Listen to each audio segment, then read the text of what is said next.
If you're seeing Facebook error code 100, don't worry. In most cases, it means there's an invalid request or a permissions issue, especially when you're using Pages or connected apps. In this video, I'm going to show you a simple step-by-step way to fix it fast. And if this tutorial helps, please hit the like button and subscribe for more easy fixes like this. Let's start with the quickest solution first. Go ahead and log out of Facebook completely, then log back in again. This may sound basic, but it often clears temporary session problems that can trigger error code 100.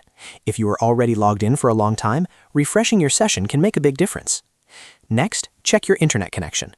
A weak or unstable connection can cause Facebook requests to fail, which may lead to this error. Try switching from Wi-Fi to mobile data, restarting your router, or testing another network if one is available. Once your connection is stable, go back and try Facebook again. If the error is still happening, try using Facebook in a browser instead of the app.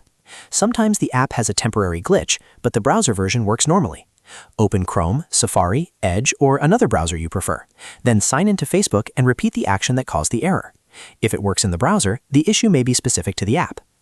At this point, if you're managing a page or using a third-party app, remember that error code 100 is often related to permissions. That means the app or page action may not have the access it needs.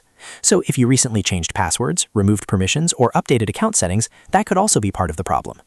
To make sure everything is working properly, try the same action again after you've logged back in, confirmed your internet connection, and tested the browser version. In many cases, one of these steps will resolve the issue right away. If the error continues, you may want to wait a little while and try again later, since Facebook sometimes has temporary server-side issues or permission delays that fix themselves over time. But usually, logging out and back in, checking your connection, and switching to a browser are the best first steps. So to recap, log out and log back in, check your internet connection, and try Facebook in a browser. Those 3 steps solve most cases of Facebook error code 100.